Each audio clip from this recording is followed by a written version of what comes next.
Muy buenas tardes, tengan cada uno de ustedes. Es un gusto saludarles y darles la más cordial bienvenida a la Corte de Constitucionalidad. A continuación, recibiremos a la mesa principal que tendrá bien dirigir esta conferencia de prensa, la cual se encuentra integrada por el señor magistrado Héctor Hugo Pérez Aguilera, presidente de la Corte de Constitucionalidad, señor magistrado Néstor Mauricio Vázquez Pimentel, señora magistrada Leila Susana Lemus Arriaga, señor magistrado Roberto Molina Barreto y señora magistrada Dina Josefina Ochoa Escrivá.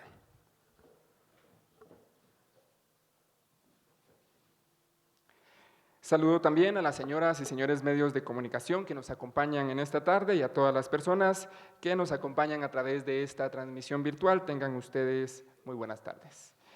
El día de hoy el Pleno de Magistrados les ha convocado a la presente conferencia de prensa con el objeto de dar a conocer información de interés social relacionada al quehacer de la Corte de Constitucionalidad.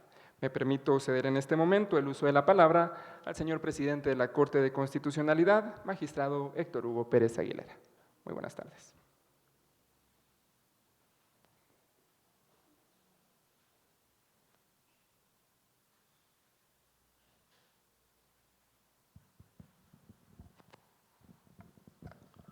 Muy buenas tardes, señores periodistas. Para la Corte de Constitucionalidad, su octava magistratura, es un gusto poder compartir con ustedes esta tarde para hacer del conocimiento público una última decisión que ha tomado esta Corte.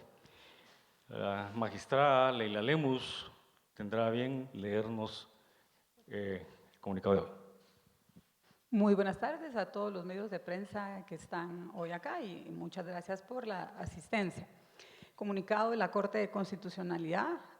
La Corte de Constitucionalidad a la opinión pública informa que tiene formal conocimiento que desde el 23 de junio del 2020, en cada sesión, el Congreso de la República de Guatemala ha agendado lo relativo a la elección de las Cortes, periodo 2019-2024, sin haber alcanzado consenso suficiente para concluir el procedimiento respectivo para integrar dichas Cortes, por lo que este tribunal, para dotar de ejecutabilidad el fallo emitido por la séptima magistratura de esta Corte el 6 de mayo del año 2020, y con el fin también importante de que el nuevo proceso de selección para las Cortes, periodo 2024-2029, se realice con representaciones de unas Cortes integradas por debida elección,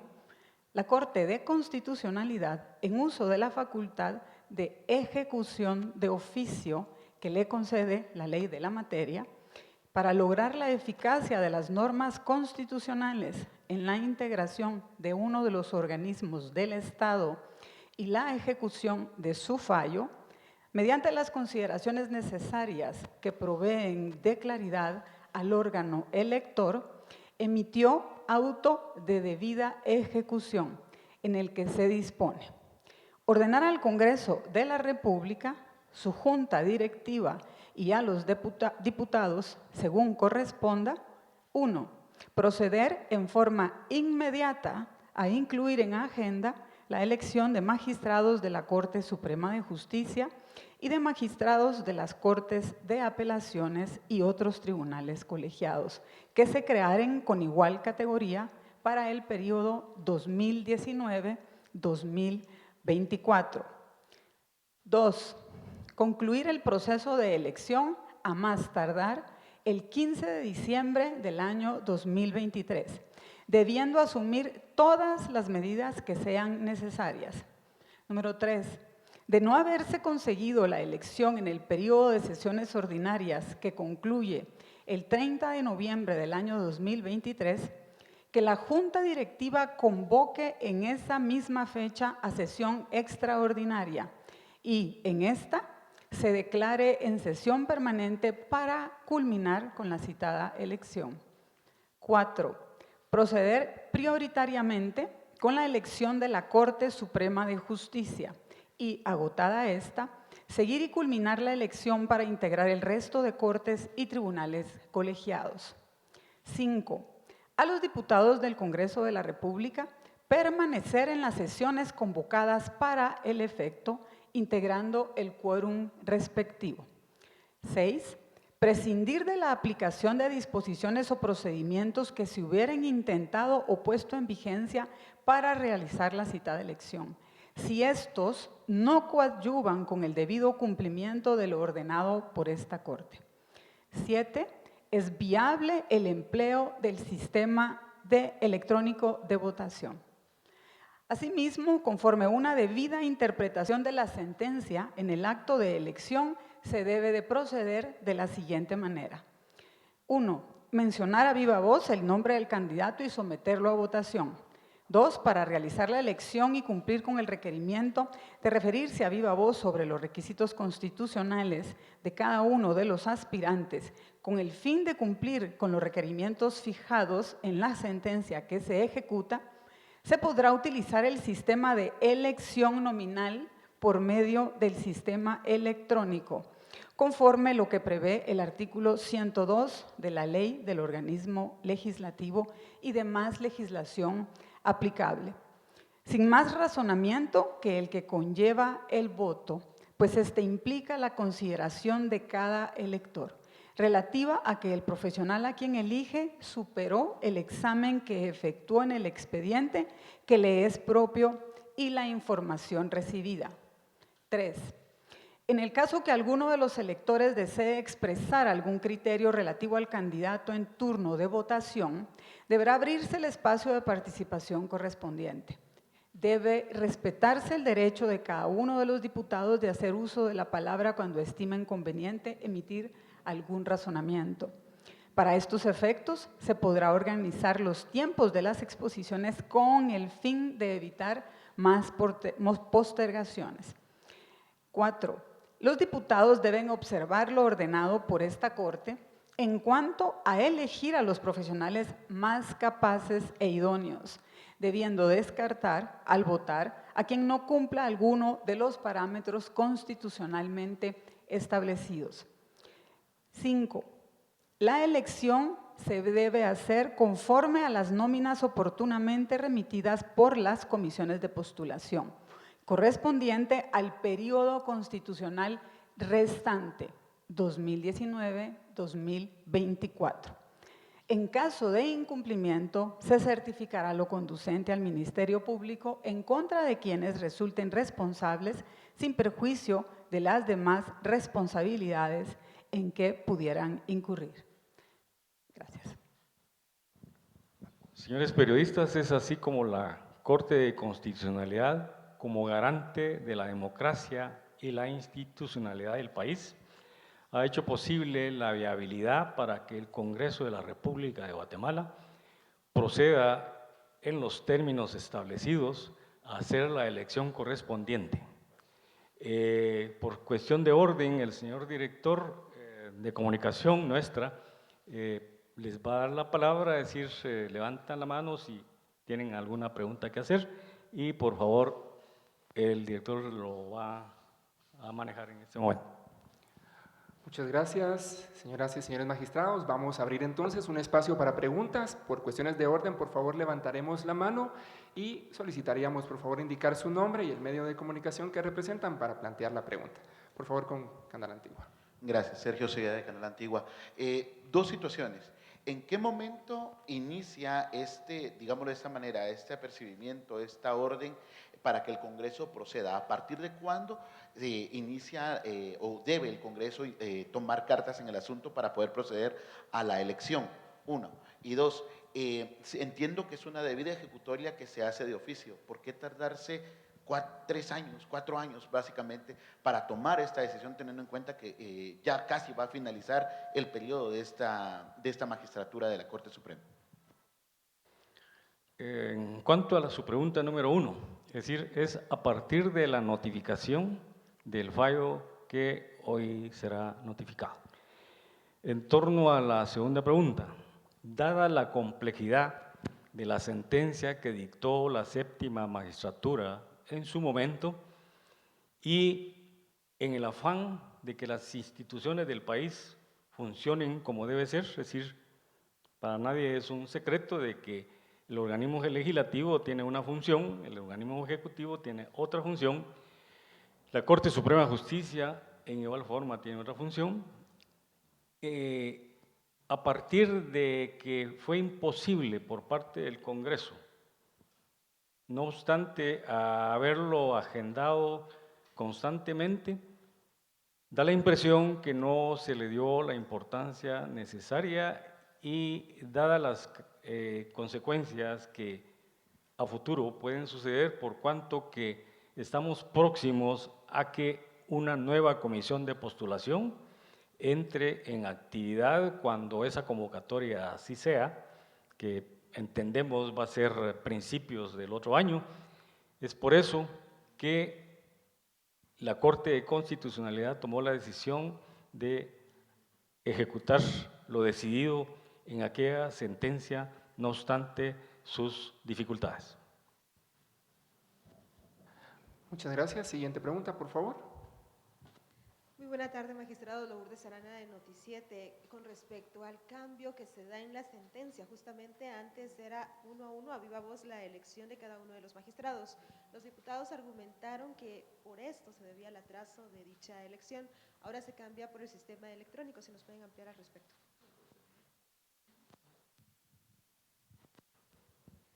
Gracias. Sí, no hay ningún cambio en la sentencia. Eso creo que es, hay que ser muy enfático en esto.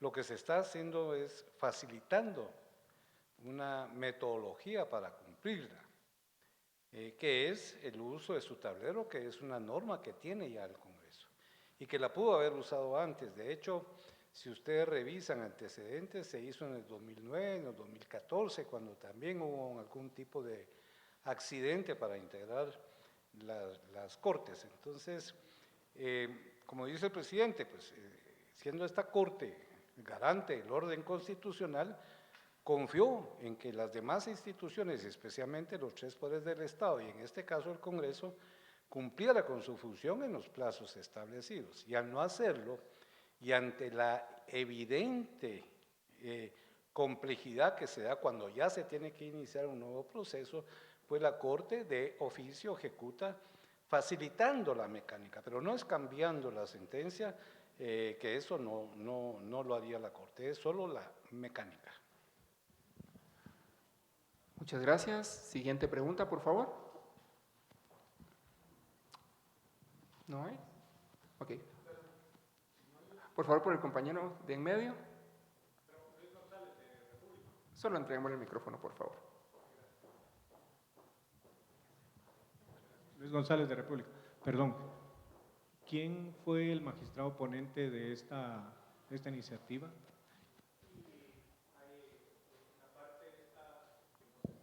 La mencionó.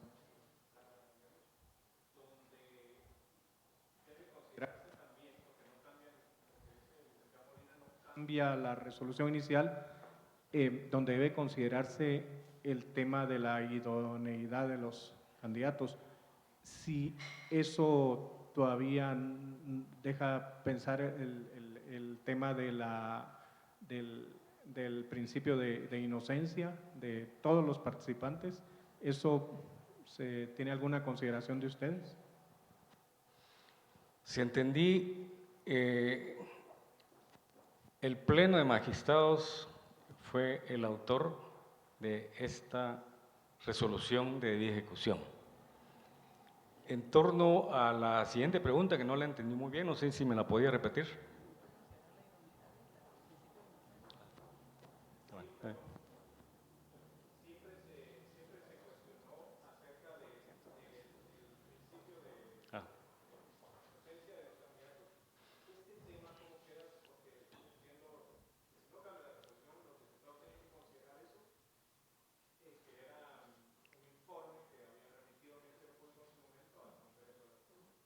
Sí, dentro del expediente constan los distintos informes que se pidieron en su momento cuando se dictó la sentencia cuya ejecución hoy se hace efectiva.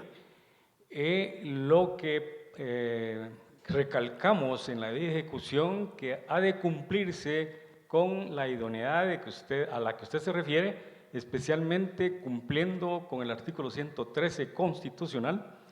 Ya en su momento el Congreso de la República tuvo la posibilidad de establecer cualquier otro defecto que pudiera estar dentro de los expedientes cuyos candidatos están para elegir. Muy bien, siguiente pregunta, por favor, Canal Antigua y luego por acá el compañero. Yo solo quisiera que tal vez nos ampliara un poco más el tema. Se cambia o por lo menos se da la opción de la metodología del tablero. Eso quiere decir que si en este caso el diputado que vota quisiera dar su opinión, ¿cómo podría ser? O sea, recuerdo que la sentencia decía voto a viva voz y daba su razonamiento. Ahora se utilizaría el tablero. Así es, no cambia, es decir, lo que la Corte hizo en su debida ejecución es facilitar a los miembros del Congreso de la República a que puedan utilizar ambas vías. Y si hay algún diputado que quiera referirse a cualquiera de los candidatos a viva voz, puede hacerlo sin ninguna limitación para los efectos de establecer parámetros del candidato que de momento se está eligiendo. Muchas gracias. Compañero, por favor. ¿Qué pasa si el Congreso de la República no realiza lo ordenado por la Corte de Constitucionalidad? No vemos bajo ningún punto de vista esa posibilidad. No. Aparte de que hay una debida, tiene que cumplir lo que la Corte de Constitucionalidad ha establecido, y hay un apercibimiento al que están sujetos en caso de incumplimiento, entonces pues se utilizará la vía correspondiente. Muy bien, vamos con una última pregunta.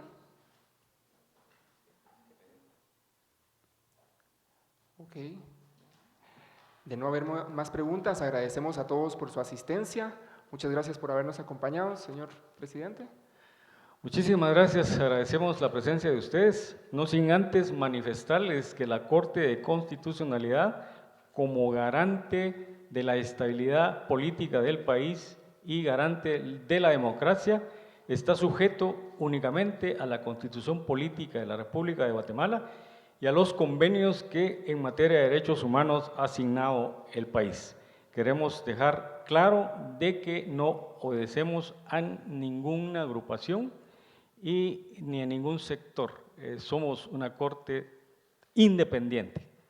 Muchísimas gracias. Buen día. Muchas gracias a todos por acompañarnos. Terminamos hasta acá esta transmisión virtual. Que tengan muy feliz tarde.